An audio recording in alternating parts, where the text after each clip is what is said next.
Hello, welcome to the Emerging Future Institute. Today I have a good friend of mine, the managing partner and CEO of Mind Fund, who based in Hong Kong, but someone that's been a bit of a globe trotter in his life and worked in numerous continents, Adam Lindemann.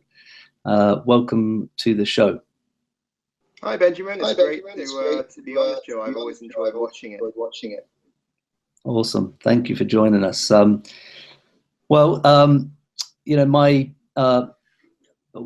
I like to do is I'm passionate about sort of exploring this planetary journey we're all on, and I'm a big fan of systems theory and all of this, but really the way that I get to understand the bigger picture also, rather than just looking sort of 30,000 feet down or whatever it is, but to look at the human journeys and the human stories.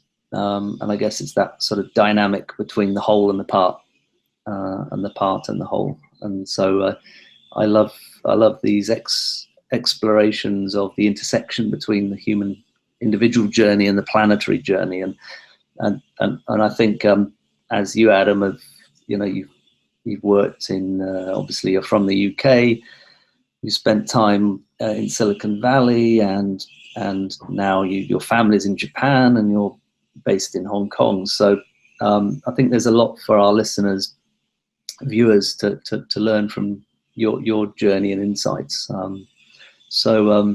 My first question is really what led you into being an entrepreneur and a venture capitalist? Yeah, just before I answer that, just say one thing.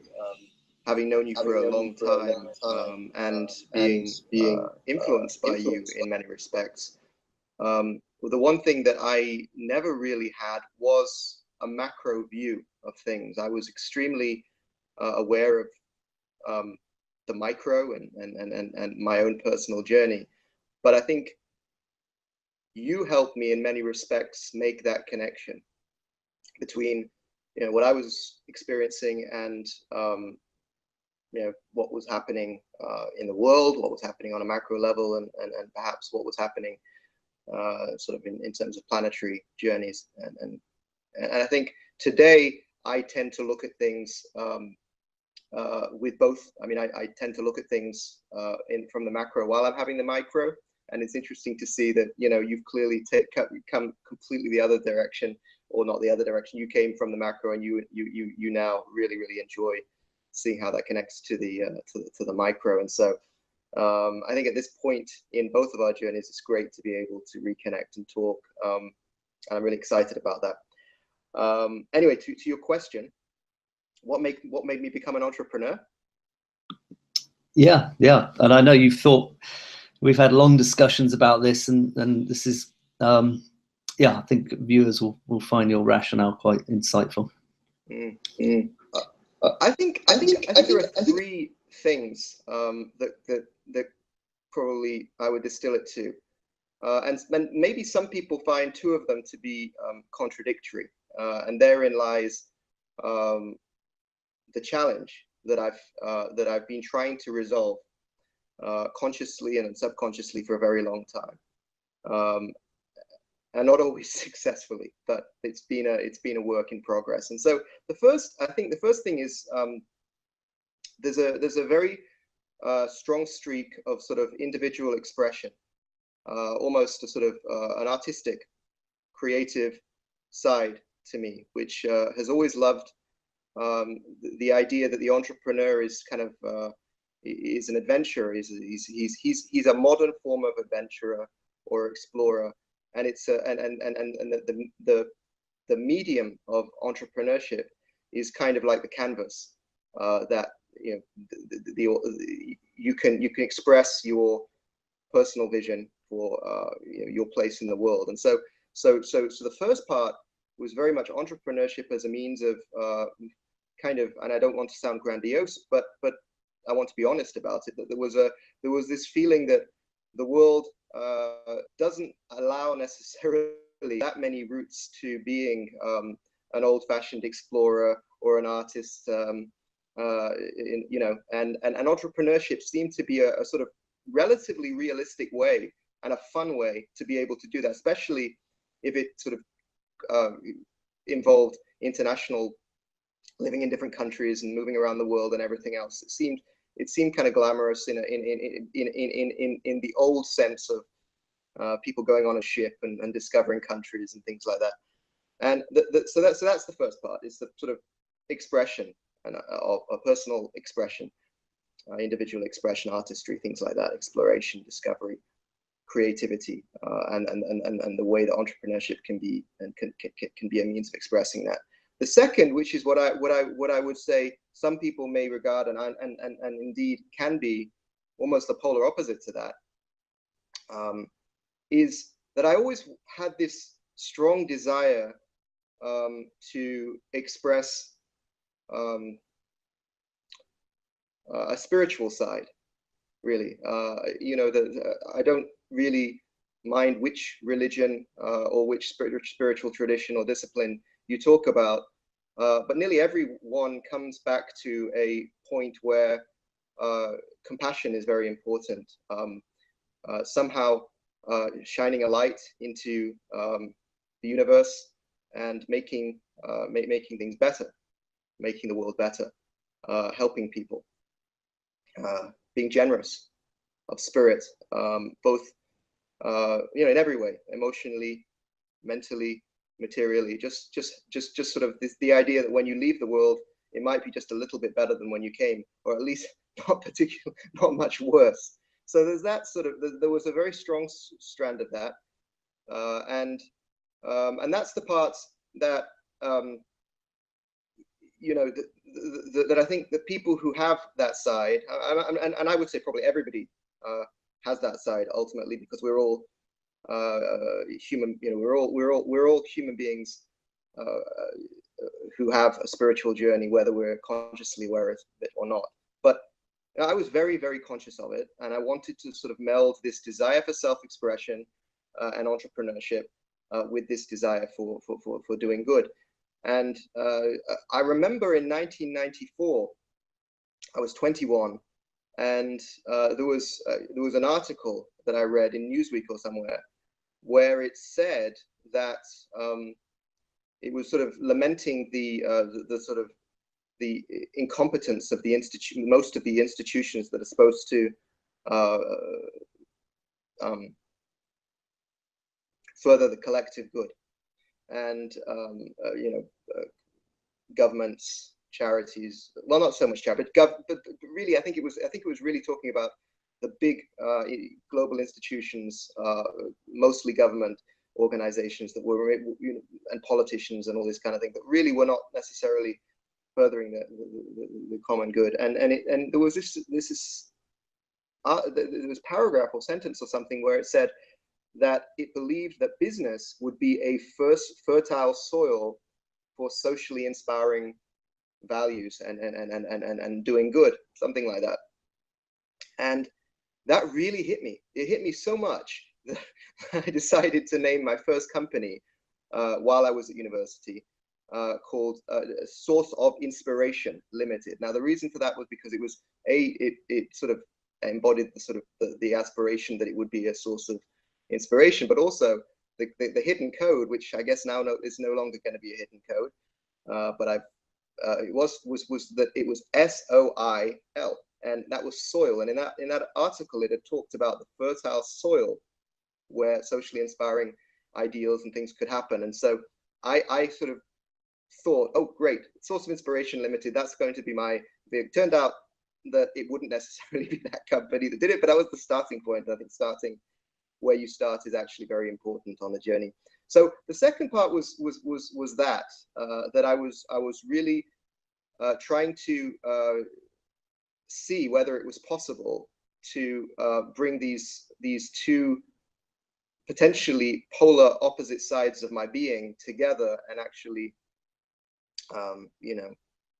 do something good as an entrepreneur that could do some good in the world. And then the third part was the third thing. I think this probably, I don't really even know whether it's that. I mean, maybe it's the same as the first, but perhaps not. I think I've always been fascinated by the future.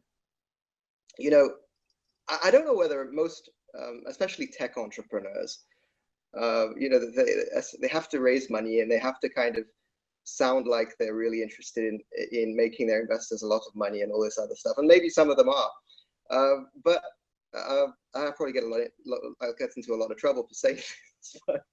But you know, I actually think that probably most people, if they were really, really honest, who embark on a sort of entrepreneurial career that intersects with new technologies and things like that, which I have, would probably tell you that more than sort of making money and all these other things, which you know hopefully happen and a derivative byproduct of it, one of the things that really, really excites them is this idea that you're able to travel into the future. You know, you repeatedly travel into the future. It's like living in a science fiction novel, perhaps not that far into the future, but you are part of that process of, I mean, I think you mentioned it on one of your previous stories where you quoted someone saying the future is already here, it's just unevenly distributed. And that's exactly the experience that you get, especially in tech entrepreneurship, where you either have the idea yourself or you're working with other interesting people who can sort of see through a crystal ball in both an idealistic and a sort of visionary, but also ultimately a pragmatic way. This is kind of what the not so far distant future could look like. Let's go and try and make that happen. And I think that part is definitely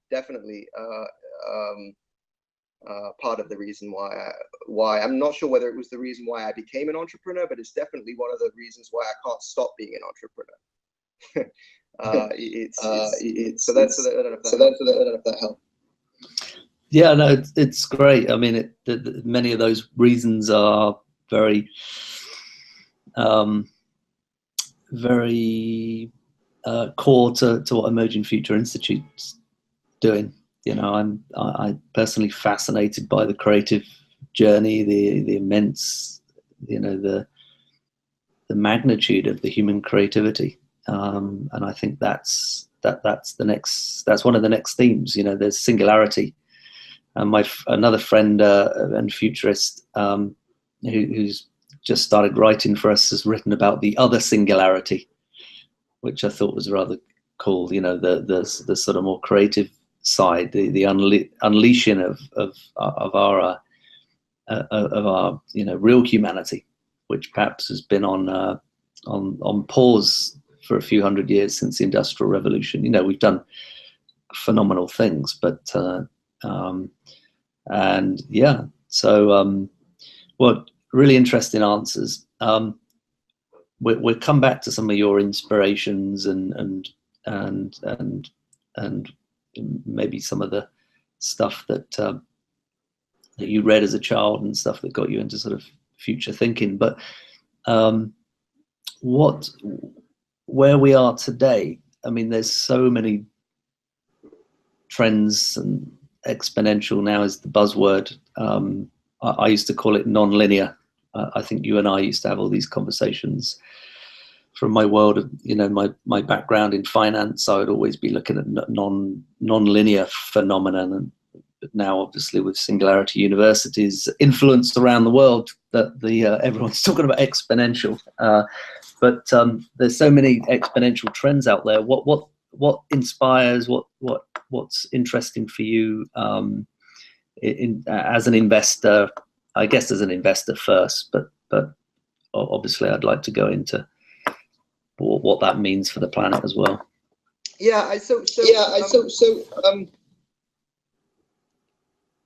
I always kind of laugh at the way that people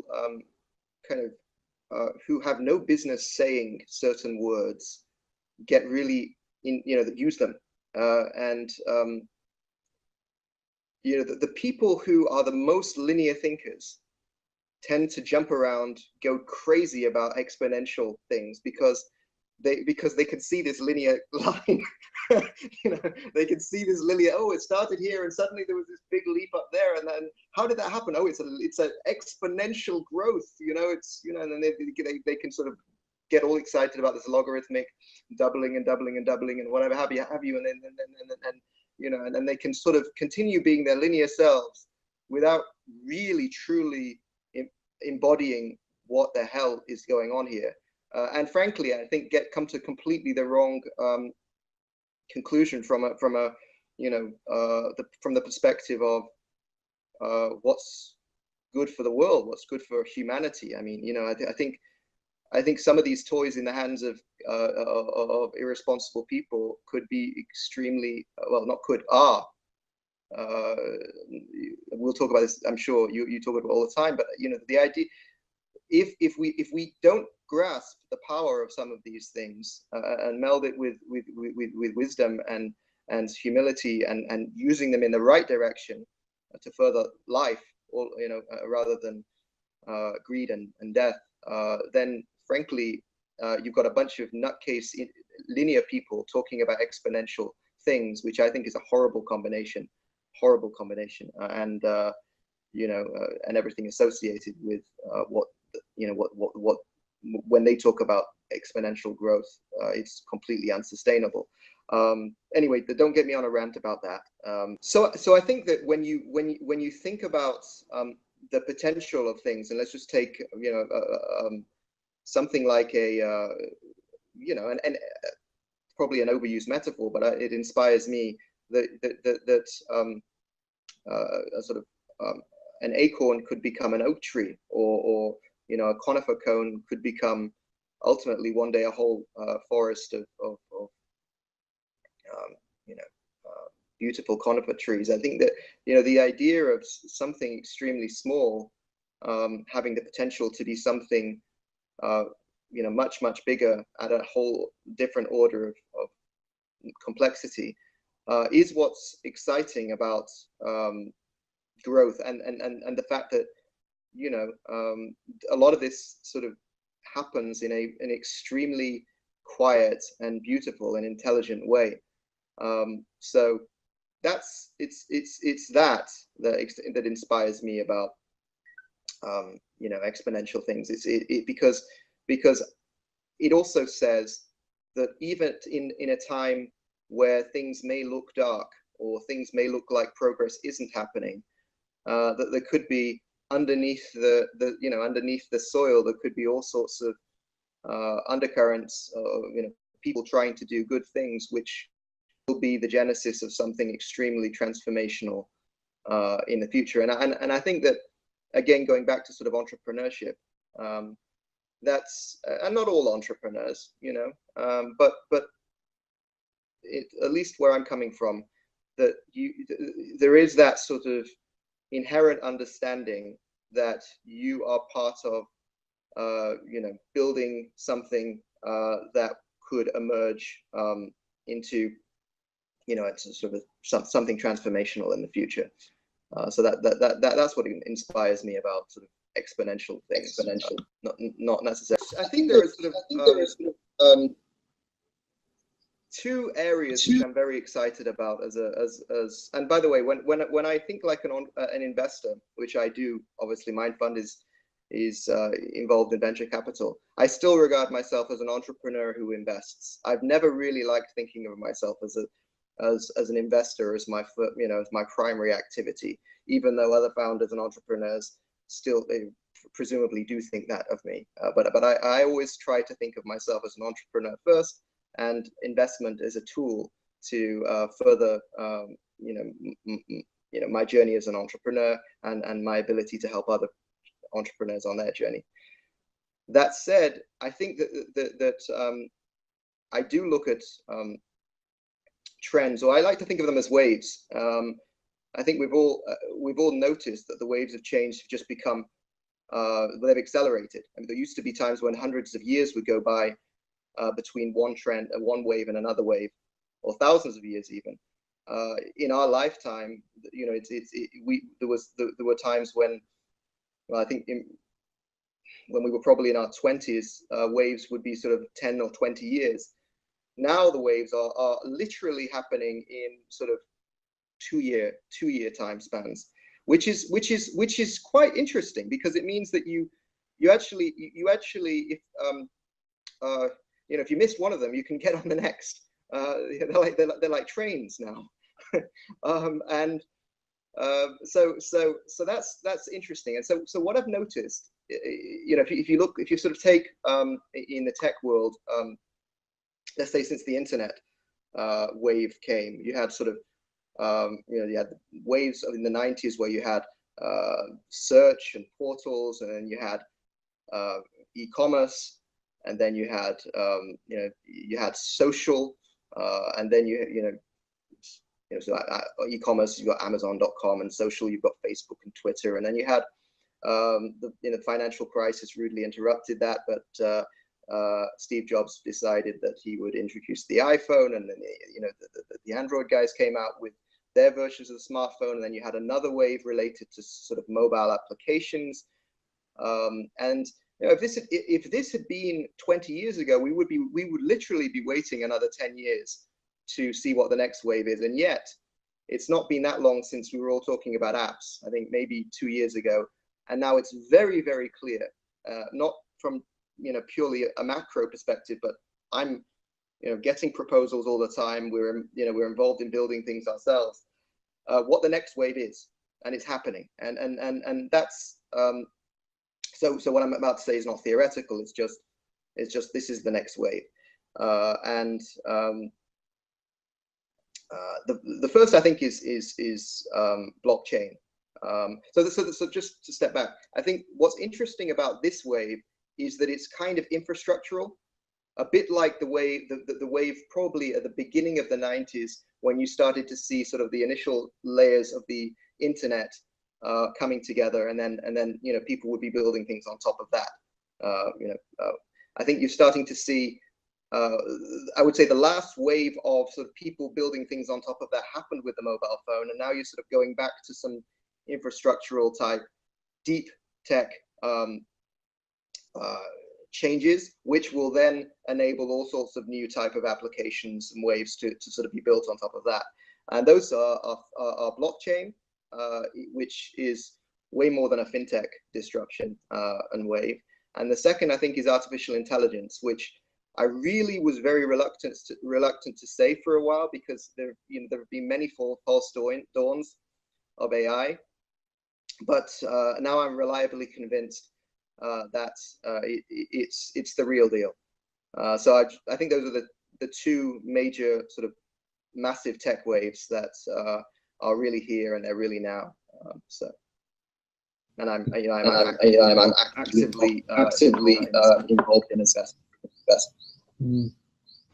What so for an investor or amateur investor even, how would you approach let's say blockchain fintech? Some people are seeing the sort of craziness in cryptocurrencies at the moment, and the valuations of fintech companies.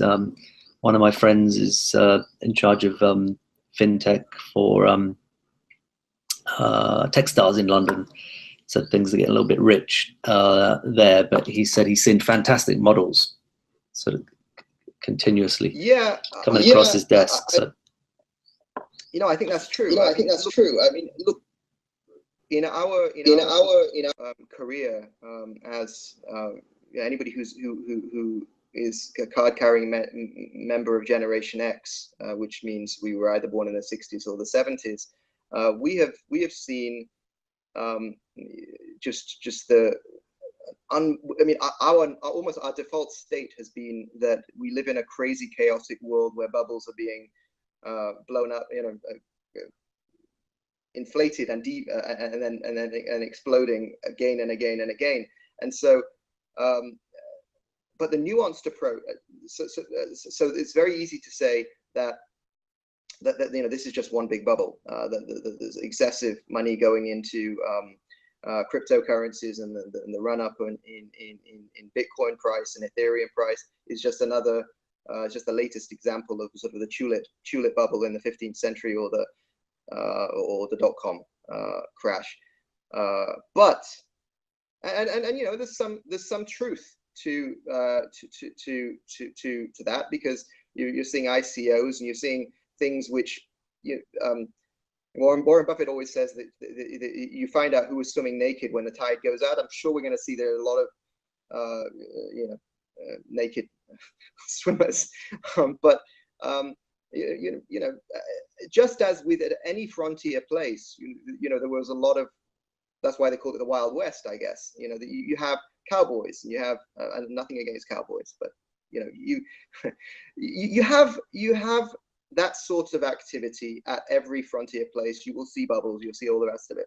But the interesting thing for me as an entrepreneur and investor who's sort of experienced the last 25 years of the waves that we just talked about is that when each one of these bubbles collapses, you see the people that took the technology for what it was, understood the impact it would have on the world, to do something to enhance people's lives, or a process that would enhance people's lives, to make things cheaper or faster or better or something, to change the fundamental economics of an activity, and didn't get distracted by all of the sort of the hoopla and the greed and sometimes, I have to say, as somebody who's quite active as a venture capitalist, it can be the venture capitalists who are very culpable, because the venture capitalists are chasing their own vanity metrics and encouraging activity which may, for a brief period of time, or sometimes more than a brief period of time, as you've often told me in terms of reflexivity, actually seem rational, but fundamentally it's not rational.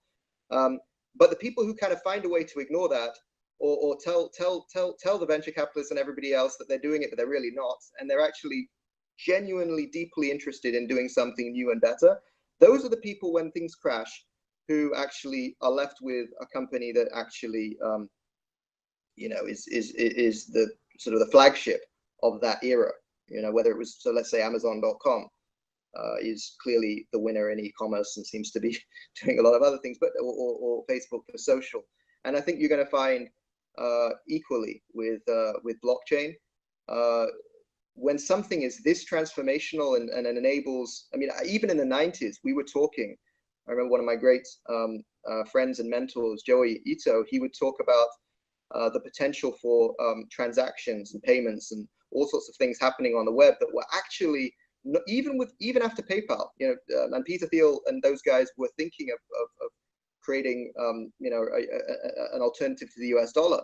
They couldn't do it. And one of the reasons was because there were structural problems with the way the internet was designed, which wouldn't enable an internet of transactions, or a sort of a distributed way to record assets and identity tied to assets and payments and transactions and things that would be necessary to sort of create a distributed economy that could be could take human commerce and value to a higher order. That wasn't possible before. It is possible now with a blockchain, which means it is not, just like it wasn't actually wrong to be saying a lot of the sort of the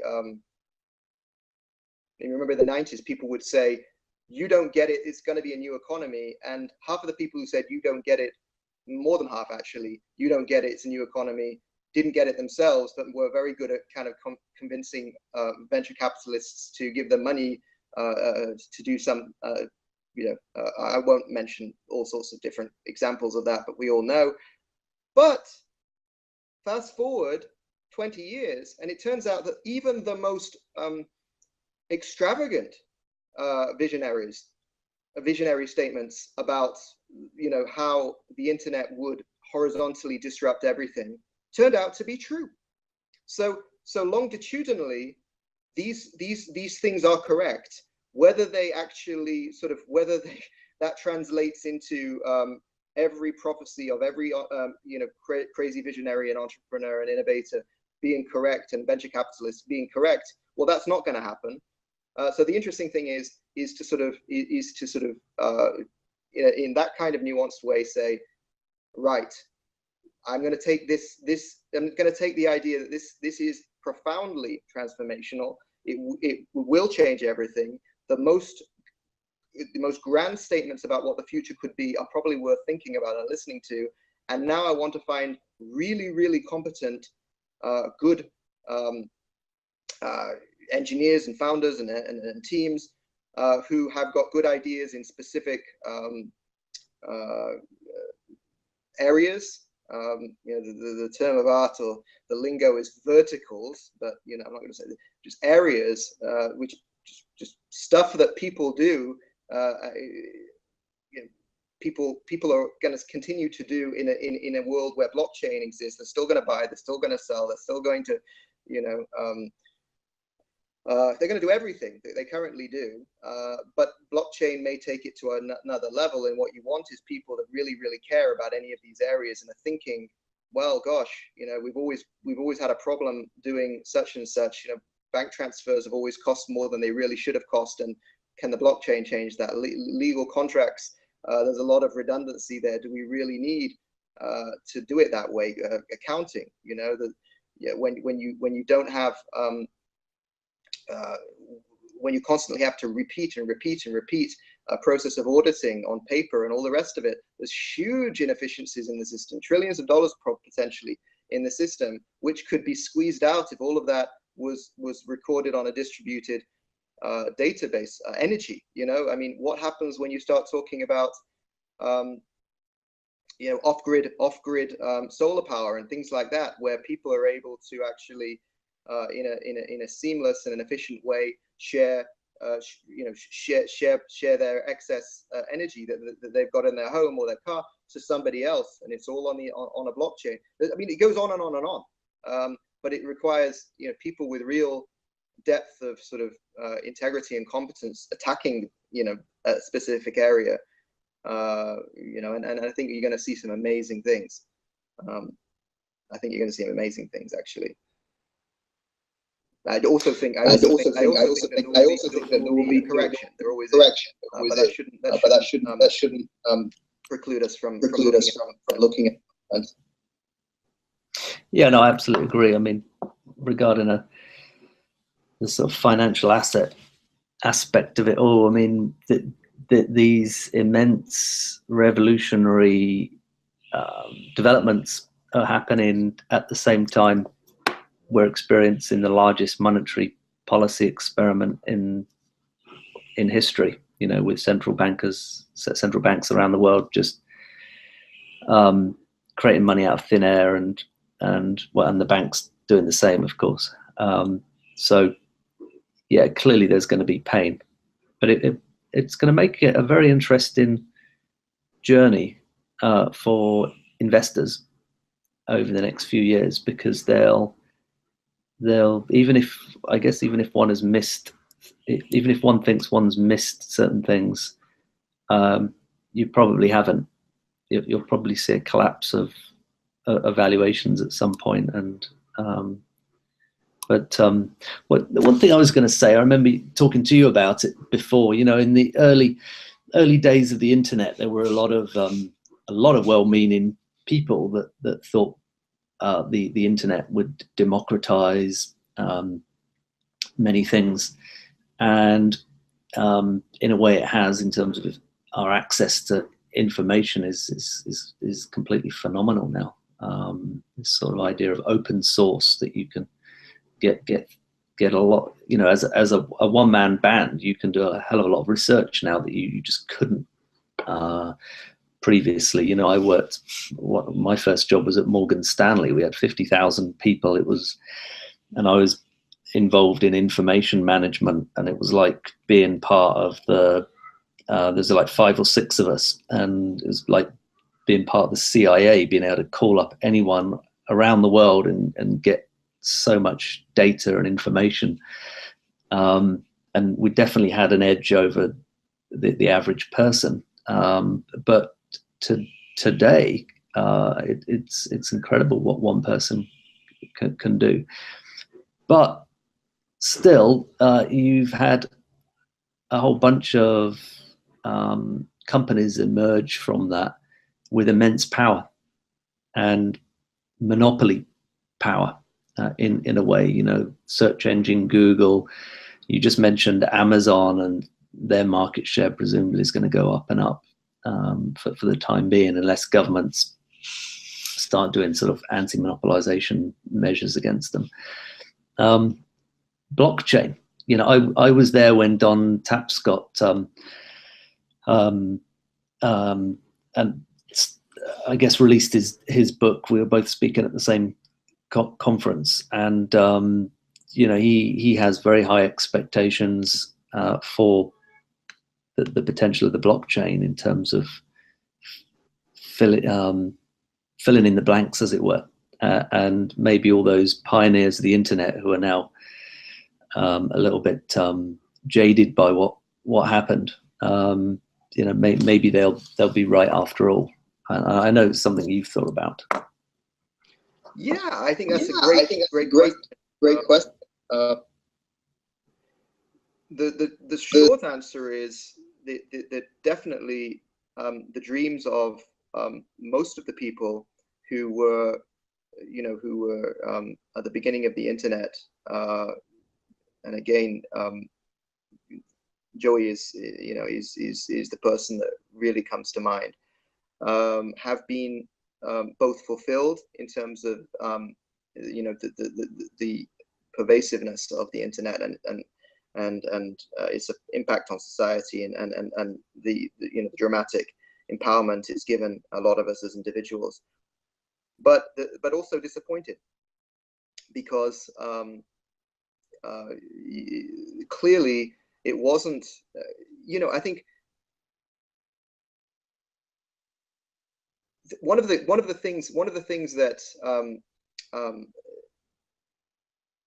I mean, David Weinberger talks a lot about small pieces loosely joined, and so the idea of permissionless innovation that can happen on an open platform, and that's why you were able to have Google, or you're able to have Twitter and all these other things just sort of emerge from almost obviously the metaphor or the reality is two people in a garage, and become incredibly powerful and impactful companies. I mean, the good part was that these things were able to emerge without permission, and the sort of the capital followed the ideas. This was all, and all these little loose pieces doing very simple things came to be the internet we all, and the services we all use. The bad part was exactly what you said, which was once they became very big and very powerful, people I know who I respect very much say that frankly the power has moved from things like the owners of oil and the owners of physical means of production in the earlier part of the last century, to the people who have the data. So data being the new oil, and what does that say? It's power has moved, which is clearly not what the idealists of the internet were dreaming of. That would liberate a whole new the birth of a whole new. But robber barons have created these behemoths of power. That was not what was. It was not. I mean, people looked at AOL, right? In the 90s and said, well, you don't need an AOL, you can have all your data in an open way, and use the wide open end. For a while, the World Wide Web was pretty open. But with Facebook, Facebook is like the internet now. But it's not. It's not open. It's one and ungodly amount of people's life. And what are they? How do they make money by monetizing your the entrails of your life, your pictures, your comments, your this, your that, and encouraging you to sort of stay in this walled garden. And that's not necessarily coming from a place of malevolent intent or evil. It's just sort of that's the way this thing has emerged. That's the way that the industry is sort of monetized itself. But it's very far away from what the dreams of the early hackers and and people who dreamed about a completely open, distributed a world on the internet where where power would also be distributed, and it's very far away from that. And so the interesting question is that actually because a technological issue, or is it a consciousness issue? And I think that something like blockchain can answer it if it's the first. Okay, clearly, blockchain is definitely technologically an interesting attempt, and I think we're going to see, as I said, many different types of applications going after many different verticals on top of it to sort of distribute all sorts of systems and processes and things that we do in the current world. But the dream of, therefore, will that lead to a distribution of power? I mean, it could. But I think, and I think, and this is something I always enjoy in your conversations, that you've never really shied away from this issue of we really need to look inwards. We really need to sort of look at consciousness and human consciousness as well, because it seems that unless we address that, unless we sort of address our fundamental sort of fears and our greed and these kind of things, we won't be able to develop new technologies for the full benefit of humankind. So that's a sort of way in between being optimistic as I usually am. Yeah. That's a good place to be. No, I totally agree. Let's come back to that. To the end, because I've taken you off on a little bit of a tangent, because we were kind of talking about investments and trends, but let's go back to the sort of planetary journey, as I like to call it, at the end. If you Terrific. You mentioned AI as a second big game changer, and somewhere, if there were sort of only two areas, you said blockchain and AI would be the places where you'd so go back to what I was saying about Google Go. I forget his name. I'm very sorry about that. That was the signature event that really got everybody excited about the power of deep learning, because clearly, like IBM had shown in the 90s with Kasparov, that the machine intelligence, in that case it was frankly just brute force calculation, could beat a human grandmaster at chess. Everybody had said it was impossible to do the same with something as infinitely I mean, the number of moves that you can make in Go is an order of magnitude different, many orders of magnitude different to what you can in chess, and hence it was regarded as something that exemplified human intuition and things that could never be captured, and pattern recognition that could never really be captured by AI, and yet AI beat the reigning champion of the world using deep learning, which was not brute force. It was a different form of artificial intelligence, which didn't just revolve around calculating X number of moves per second, but understood patterns and was able to learn and various things. And that sort of was the starting gun of deep learning and a lot of investment and Facebook and all the big players sort of jumping into it with but I think what most people don't say, and I actually asked Andrew Ng about this, the sort of leading AI guy from he's no longer at Baidu, but he was in Baidu and before that Google, I think. And I said to him, I said, a lot of the techniques that were being used and people were sort of excited about in deep learning really were just neural nets that had been around since the 80s and 90s. Has there been a really huge shift in the technology, or is it a lot of hype? And I kind of knew the answer to that, but I wanted to sort of see what he would say, because my understanding was actually there hadn't been a huge leap in the technology. What has happened is that neural nets, if you think about neural nets as sort of inputs, a black box with inputs of data and sort of various parameters of that data, leading to certain outputs that happen, based off of that data. So, if it's a neural net that's trying to work out property prices, it may be the number of bedrooms or whether it's near a school district or whatever, different parameters. An output could be the price or whatever happens to be. But the thing is, it's a black box that crunches a huge amount of data, perceives patterns that lead to results on a sort of consistent basis, learns from that, and then is able to sort of come to conclusions based on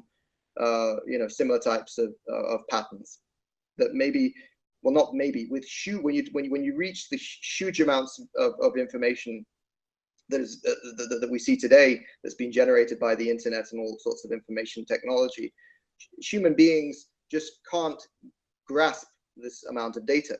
So that's the first part, that neural nets didn't have this huge amount of data to begin with before, and now they do. So that's a good thing, right? If you're trying to make artificial intelligence work and the artificial intelligence requires lots of data, now you have it. Now the other part that can make a neural net better, deep learning, is that people you got to always be careful in entrepreneurship and tech venture capital, is dressing up old ideas with new words. Deep learning is just old-fashioned neural nets, okay? But it's got a sexy name. Actually, it's not that sexy, is it really? Deep learning, but to venture capitalists and people like that, it is.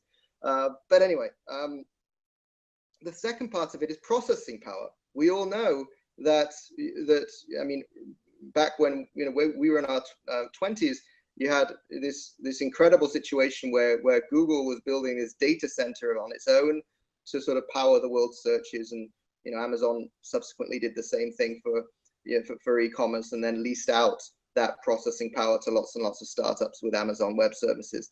And the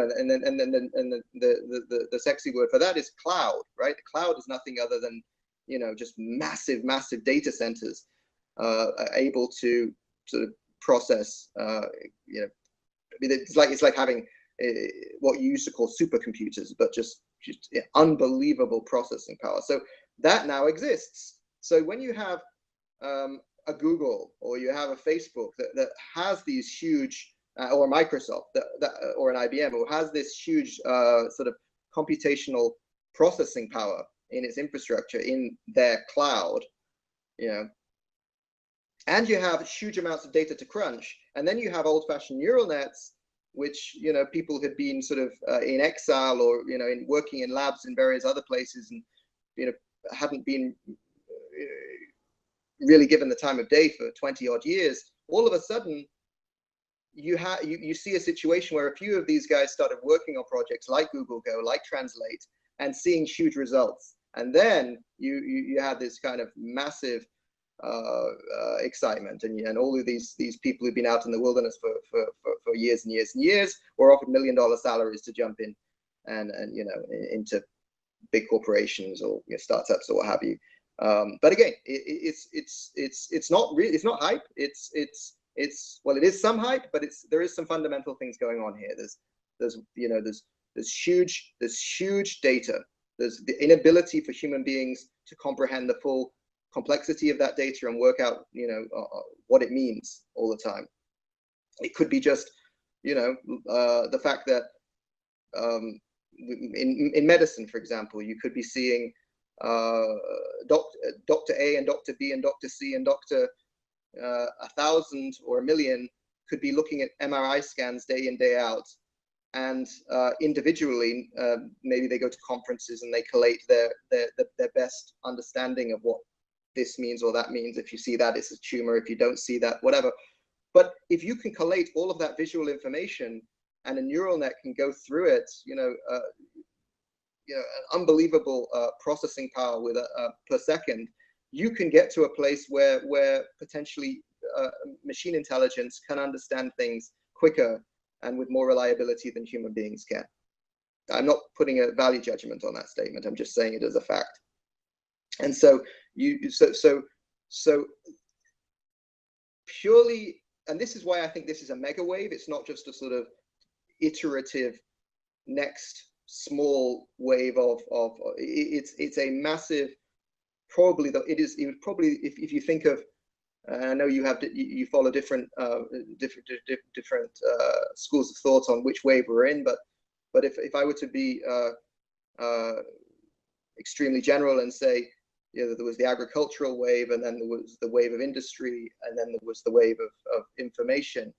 And of course, most people would say there were lots of little waves or in between those and different types of industrial revolutions. I'd say the fourth wave, after the wave of information, is logically how do we process that information? And artificial intelligence is really nothing other than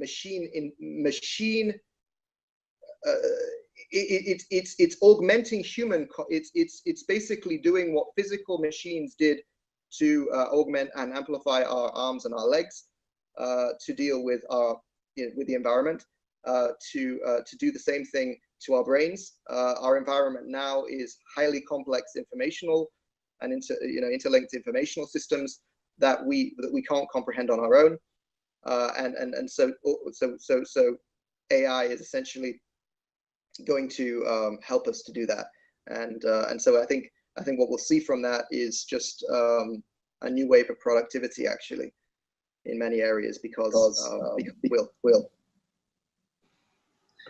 I know you love metaphors, Adam.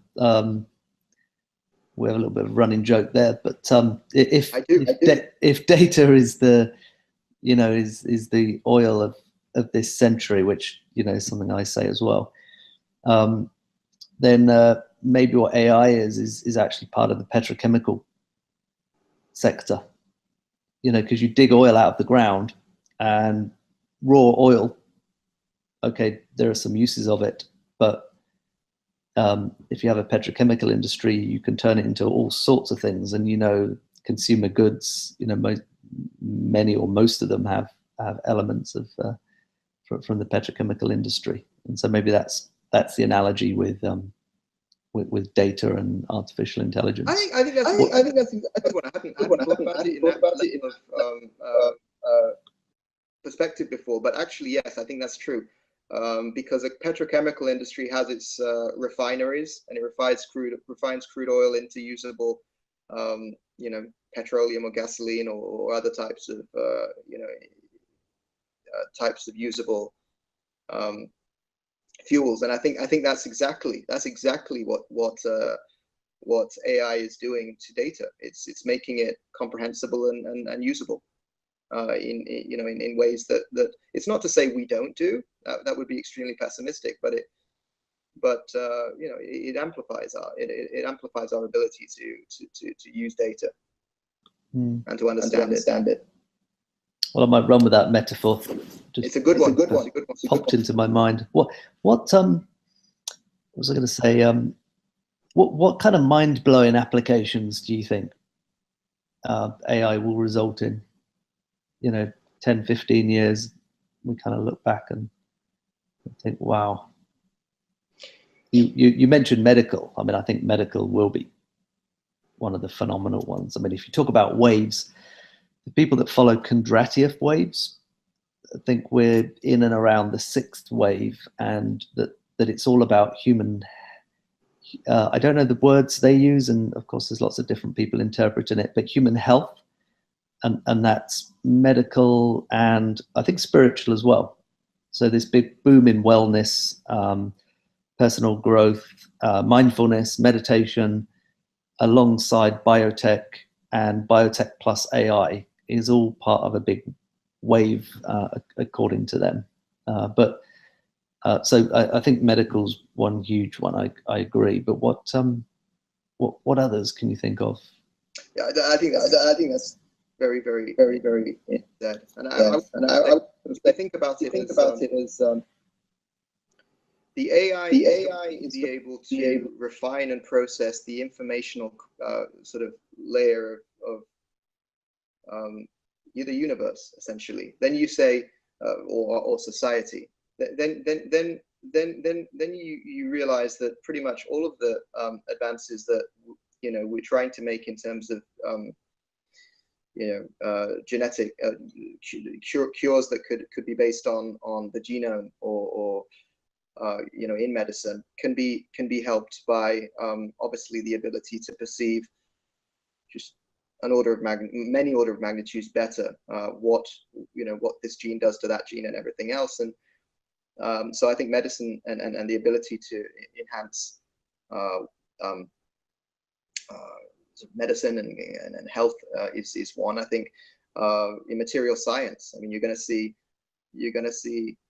I think there's something about human beings where we and almost also of the way that science works, where people are rewarded for kind of buying into this school of thought or that school of thought, and it's very difficult to break through one school. It's not to say that innovation in thought leadership doesn't happen, but it can be quite hard if you're not you haven't paid your dues and you haven't been submitted your article to the right peer-reviewed body and everything else. People get very attached in academia and in business to certain ways of thinking, and artificial intelligence doesn't care about any school of thought. It just looks at the reality and quite possibly perceives patterns that we don't. That's almost exactly analogous to an innovative person or group of people who haven't been sort of brainwashed into thinking a certain way, coming perhaps from a different discipline, that look at something and immediately say, whoa, that's interesting, and then have to spend a few years kind of being humiliated because they haven't really gone to the right they haven't gone to the right institution or whatever to try and convince, and then lo and behold, after they've done all the right things, they're regarded as a pioneer. But that's kind of sad, really, when you think that the whole process could be done in 3 seconds, just if the truth was immediately recognized as such. And I think artificial intelligence, to a large extent, can amplify the ability to see what is true. And so, for example, material science, we've done a great job in sort of discovering new element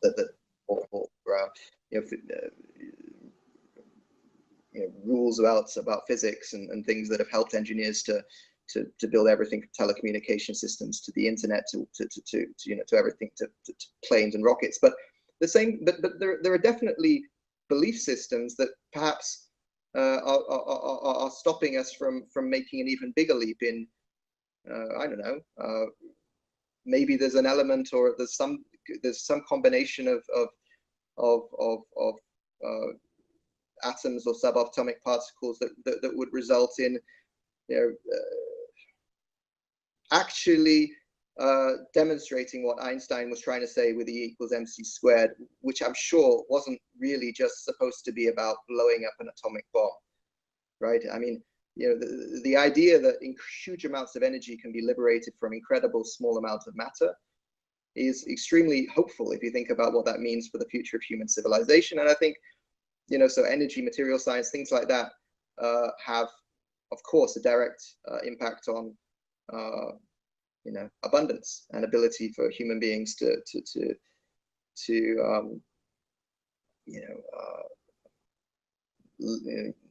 move out of a state of fear, at least about their economic condition. And so I'm excited about AI from the perspective of just providing very objective and perhaps slightly different perspectives on reality that could lead to all manner of inventions and innovation and improvements. I'm